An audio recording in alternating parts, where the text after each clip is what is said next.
Hmm. Where do I begin?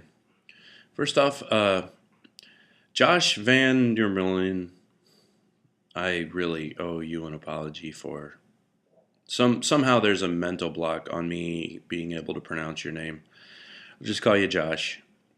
And anyway, real quick, for those who may be unaware, there is a series going on of how to be a millionaire.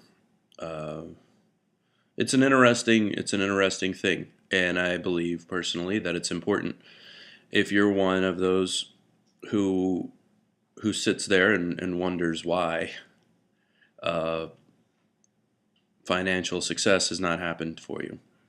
And I think that the particular series and the study may come in handy for a person if they wish to have success, be it financial, personal, what have you, in whatever you want to go for. There are aspects of success that you can plug into whatever it is that you are pursuing. And it's a formula that can be very effective if followed through.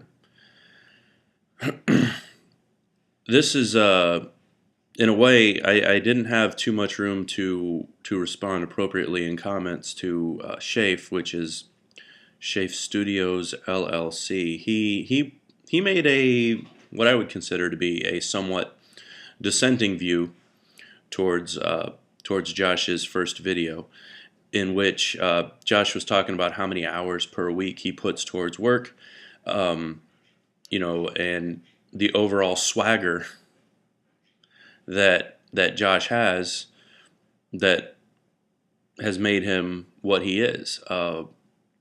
First, I would say that particular swagger that Josh has is one of the things that would enable an individual to single-mindedly gather wealth. It's that focused mindset and the solution-based mindset that has allowed him to get to where he's going. Now, Schaef, being a family man, similar to myself, uh, and that's not to say that I think one person's right and one person's wrong. Much like Schaef, a very big part of my day is pleasing my daughter and pleasing my wife and having a nice household and communicating with friends. Things that don't pay me a dollar yet I find extremely gratifying. But there's a key to that. I am doing those things on purpose. It's not it's not compulsory. I am electing, and Shafe, I think you're smart enough as well. Like, yes, I could probably get on the computer and stare at some data for another 4 hours, or go to work at a second job and not be home to make additional wealth that beyond our expenses, so that money begins to compound on itself. Yet we leave work at a certain time. We gather together with our families, and we do that. Uh,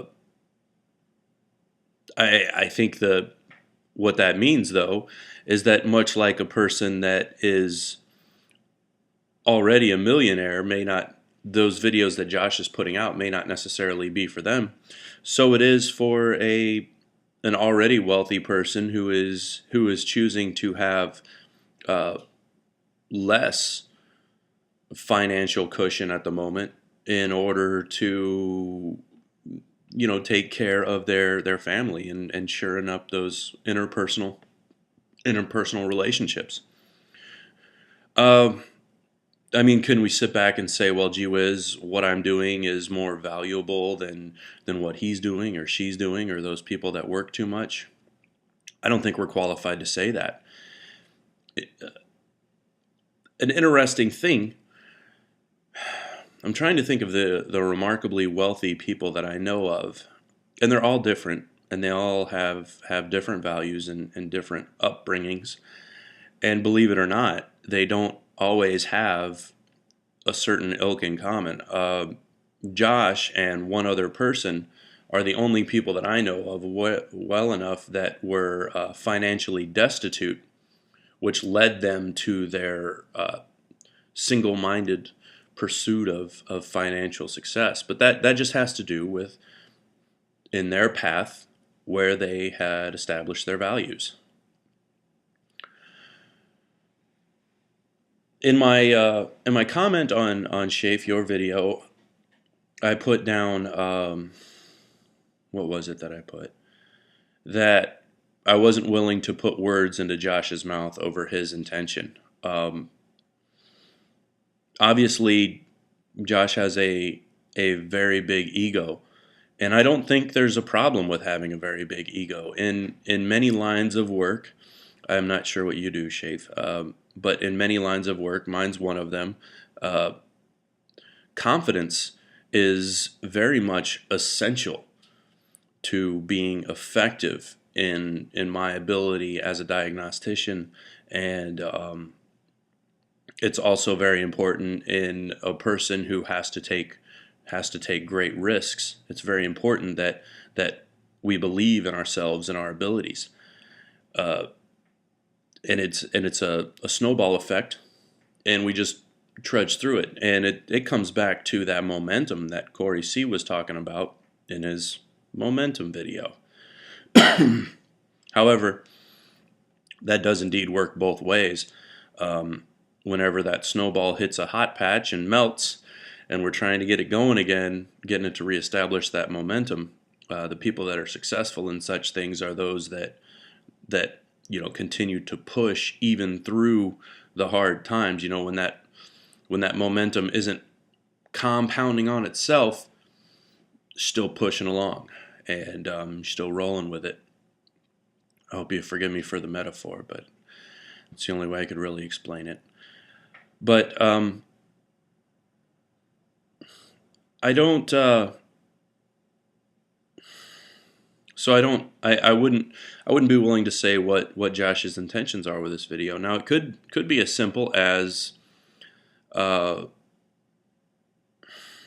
person who does work 90 hours a week, that he's looking for interpersonal connections. He just merely likes to help.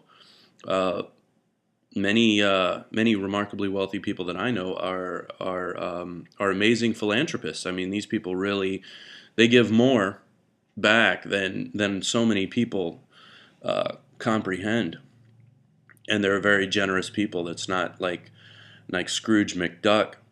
The government likes to try to turn everybody against them. Be like, oh, they only gave 5% last year.